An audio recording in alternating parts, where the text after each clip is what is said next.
আসসালামু আলাইকুম। অনেকদিন যাবত কোথাও ঘুরতে যাওয়া হয় না, তাই আমরা সকলে মিলে পরামর্শ করলাম কোথায় ঘুরতে যাওয়া যায়। তাই এক পর্যায়ে সিদ্ধান্ত হলো যে আমরা সিলেট ঘুরতে যাব, কারণ সিলেটেই আছে এমন কিছু জায়গা যে জায়গাগুলোতে ঘুরলে আপনার মন এমনি ভালো হয়ে যাবে। তো যেই কথা সেই কাজ, আমরা আমাদের প্রস্তুতি সেরে সিলেট যাওয়ার উদ্দেশ্যে রওনা হলাম। প্রথমেই আমরা রিকশায় করে চলে গেলাম সায়দাবাদ, কারণ সেখানে রয়েছে আমাদের সেই কাঙ্ক্ষিত বাস, যে বাসে করে আমরা সিলেটে যাব। বাসে উঠেই আমরা আমাদের সিটে বসে গেলাম এবং আমাদের কিছু টাকা বাকি ছিল, সেই টাকাগুলো হোস্ট ভাইকে বুঝিয়ে দিলাম। বাসের মধ্যে উঠে আমরা খুবই আনন্দ ফুর্তি করেছিলাম, কিন্তু এই আনন্দ ফুর্তির মাঝখানে আমাদের সাকিব ভাইয়ের ঘুম চলে আসছে। সিলেটের যাত্রার মাঝেই আমাদের ফজরের নামাজের টাইম হয়ে গেল, তাই আমরা ফজরের নামাজ আদায় করে নিলাম এবং এরপরেই আমাদের যাত্রা আবার শুরু হলো। যাওয়ার সময় এই সূর্য উদয়ের দৃশ্যটা আমার কাছে খুবই ভালো লেগেছিল। আল্লাহর সৃষ্টি যে কত সুন্দর তা এই সূর্য উদয় হওয়া দেখলেই বোঝা যায়। এরপরেই আমরা সকালের নাস্তা করলাম এবং নাস্তা শেষে আমরা চলে গেলাম চা বাগানে। চা বাগানে এসে আমরা সবাই মিলে কিছু ছবি তুললাম এবং তারপরে যার যার মতো করে ঘুরতে শুরু করলাম। দেখতেই পাচ্ছেন আমরা তিনজনেই একই পাঞ্জাবি পরে আছি, আর এই পাঞ্জাবিটা আমরা নিয়েছি কমফোর্ট ফ্যাশন থেকে। এরপরেই আমি একা একা চলে গেলাম একটা পাহাড়ের উপর এবং আমার পিছন পিছন আসছিল হাসান। ওই পাহাড় থেকে নেমেই আমরা সকলেই মিলে আরেকটা পাহাড়ের উপর উঠলাম এবং অনেক আনন্দ করলাম। আমরা কোথায় আসছি?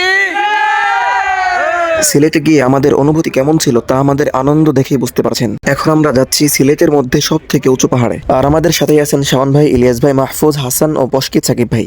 উঁচু পাহাড়টা দেখে আমরা সকলেই দৌড়ে দৌড়ে চলে গেলাম। আসসালামু আলাইকুম। সিলেটের একবার সব থেকে বড় পাহাড়ের উপরে উঠছি। দেখতেই পাচ্ছেন পাহাড়ের উপরে উঠে আমার অবস্থা কি হয়ে গেছে। আমি যে কই আছি, আমি বলতে চারদিকে দেখেন সব পুরো পাহাড় আর পাহাড়।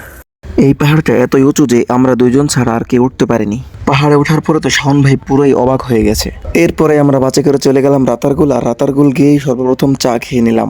যেহেতু অনেক রৌদ্র, তাই একটা ছাতাও ভাড়া করে নিলাম, যাতে করে এই ছাতাটা বাঁচাতে পারে আমার মাথা। এরপরেই আমরা নৌকায় উঠে চলে গেলাম রাতারগুল বাগানে, আর যাওয়ার সময় খুবই আনন্দ হয়েছিল। নৌকায় ওঠার পরে সব থেকে বেশি ভালো লেগেছিল এই নৌকা ঘোরানোটা। এরপরে আমি আমার পকেট থেকে একটি আতর বের করে আতরটি সবাইকে লাগিয়ে দিলাম, আর এই আতরটি নেওয়া হয়েছিল দা সুন্নাহ কর্নার থেকে।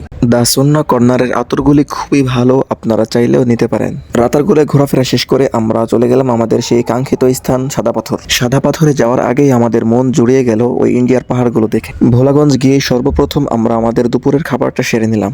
খাবার খেয়েই আমরা আমাদের ড্রেস চেঞ্জ করে আমরা সাদা পাথরের উদ্দেশ্যে রওনা হলাম। সাদা পাথরে যাওয়ার জন্য আমরা একটা বোট ভাড়া করে নিলাম এবং বোর্ডে করে সেই সাদা পাথরে গেলাম। বোর্ডে ওঠার পরে আমাদের আনন্দটা কেমন ছিল তা বলে বোঝানোর মতো না। শাওন ভাই তো বোর্ডে উঠে লাফালাফি শুরু করে দিয়েছিল। আমিও আমার আনন্দটা ধরে রাখতে পারছিলাম না, তাই পোলাপনের মতো শুরু করলাম। অবশেষে আমরা সাদা পাথরে চলে গেলাম এবং ছোট বোর্ডে একটা পাথর উঁচু করে দেখলাম কোনটার ওজন কেমন।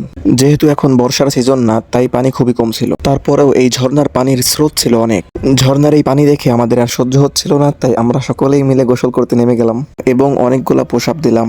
ঝর্ণার এই পানিতে গোসল শেষ করে আমরা আবারও চলে গেলাম আমাদের সেই বোট দিয়ে। তারপরেই আমরা চলে গেলাম হযরত শাহজালালের মাজারে। ওইখানে গিয়ে একটা জিনিস দেখে খুবই অবাক হলাম, তা হলো এই গজার মাছগুলি।